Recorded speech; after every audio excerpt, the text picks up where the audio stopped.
apa sih sebenarnya persiapan guru untuk kegiatan belajar mengajar di semester berikutnya, tahun pelajaran 2004-2025 semester yang baru ini nanti, yaitu salah satunya Bapak dan Ibu tetap harus intens untuk memberikan pemahaman pada diri sendiri melalui literasi, baik itu literasi digital maupun literasinya menggunakan hard copy atau hard file seperti itu ya. Um, ada buku cetak dibaca Bapak dan Ibu. Ada buku yang dapatnya dari elektronik, literasi digital namanya Bapak dan Ibu. Ada teman dari sekolah lain, kemudian bergabung dengan MGBK, MGMP, itu namanya literasi juga, proses literasi, membedah materi, membedah kurikulum. Literasinya adalah modal utama Bapak dan Ibu untuk memperoleh pemahaman terkait dengan penerapan kurikulum. Substansi dibaca terus, substansi di-upgrade terus, substansi di-upgrade dipersiapkan untuk bisa mempersiapkan strategi yang inovatif gitu ya. Kita nggak tahu senjatanya gimana kalau kita nggak tahu substansi dalam kurikulum gitu. Tujuannya itu untuk apa gitu. Kemasan kurikulum ini akan membawa anak-anak ke kompetensi yang mana. Nah, kalau kita nggak baca, kita nggak paham, nggak akan bisa terkemas itu semua gitu ya, secara orisinal. Beda cerita kalau Bapak dan Ibu hanya mengplak, ngambil copy paste program-program dari internet gitu ya, yang hasilnya tidaklah sama untuk capaian siswa gitu. Karena karakteristik siswa A dengan karakteristik siswa B di sekolah tertentu yang RPP-nya Bapak Ibu ambil tidaklah sama karakteristiknya, berbeda. Banyak hal yang membedakan sehingga tidak boleh serta-merta hanya melakukan copy paste. Kemudian pinjam RPP, kemudian pinjam yang namanya strategi gitu ya. Nah, sekarang di bagian pengembangan keterampilan komunikasi dan kolaborasi guru. Bapak dan Ibu, bahwa guru itu selalu mengupgrade diri ya. Nah, apresiasi kepada Bapak dan Ibu yang hadir pada malam hari ini, bahwa kelihatan punya niat untuk mengupgrade dirinya. Kelihatan punya niat untuk mengembangkan keterampilannya, keterampilan berkomunikasi, keterampilan untuk meningkatkan kolaborasi, dan keterampilannya untuk mewujudkan strategi belajar yang tepat itu seperti apa ya, seperti itu ya. Dan Bapak dan Ibu, kalau pengembangan keterampilan komunikasi itu terkait dengan bagaimana cara Bapak Ibu berbicara dulu pada diri Bapak Ibu sendiri. Ada namanya deep talk, berbicara secara mendalam tentang pemahaman Bapak dan Ibu terhadap materi, terhadap telaah kurikulum, terhadap strategi yang akan digunakan, terhadap mengenal karakter siswa, seperti itu. Oke, kemudian strategi implementasi KBM yang efektif. Nah, ini yang jangan malas untuk kita lakukan gitu. Strategi implementasi KBM yang efektif itu sangat mendukung tercapainya materi pembelajaran, tercapainya indikator pembelajaran, tercapainya kompetensi pembelajaran. Nah, materinya A, tapi kalau strateginya nggak tepat dengan kemasan materinya, nggak nyampe substansinya Bapak dan Ibu.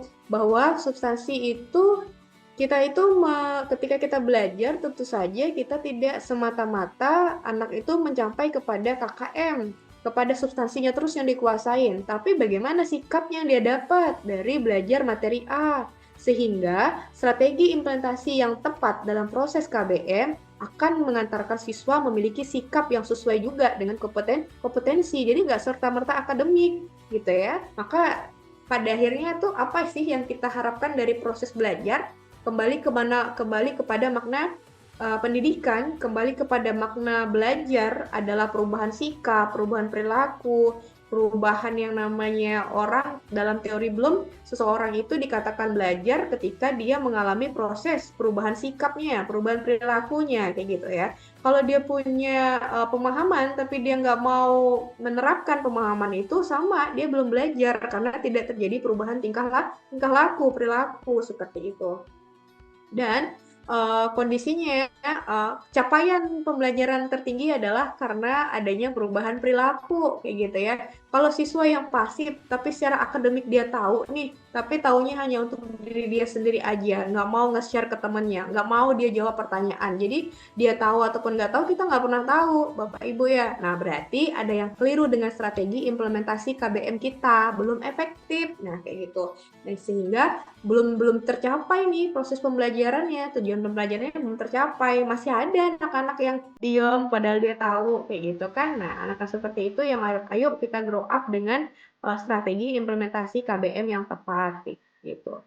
Secara umum dalam upaya untuk meningkatkan kualitas dari Bapak Ibu sebagai pendidik, Bapak dan Ibu pasti butuh yang namanya sharing, berbagi praktik baik.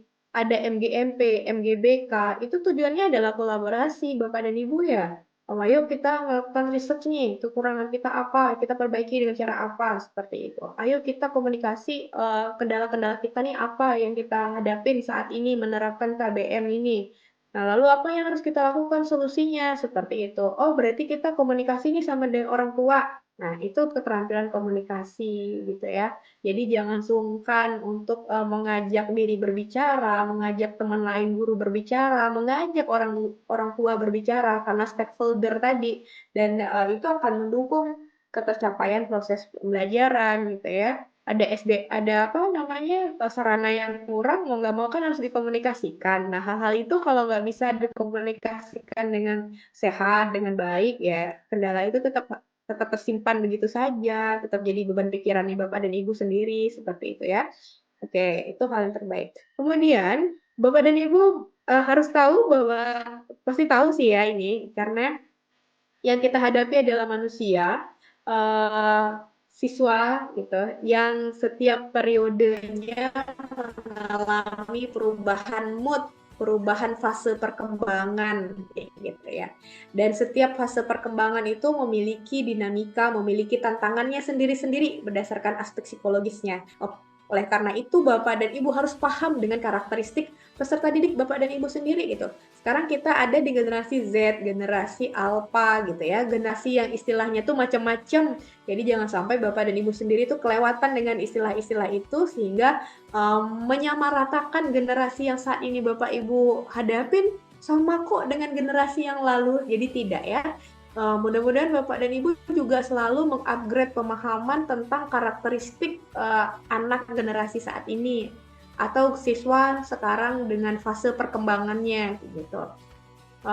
Ada karakteristik siswa Gen Z yang sebenarnya mau kita ajak ngobrol lebih banyak kalau belajar, bukan lebih kepada ceramah atau lebih kepada kayak nasihat terus menerus itu nggak main lagi kalau di zaman generasi Z atau generasi Alpha atau nanti ya sekarang sudah berkembang istilah yang disebut dengan generasi sandwich Bapak dan Ibu ya.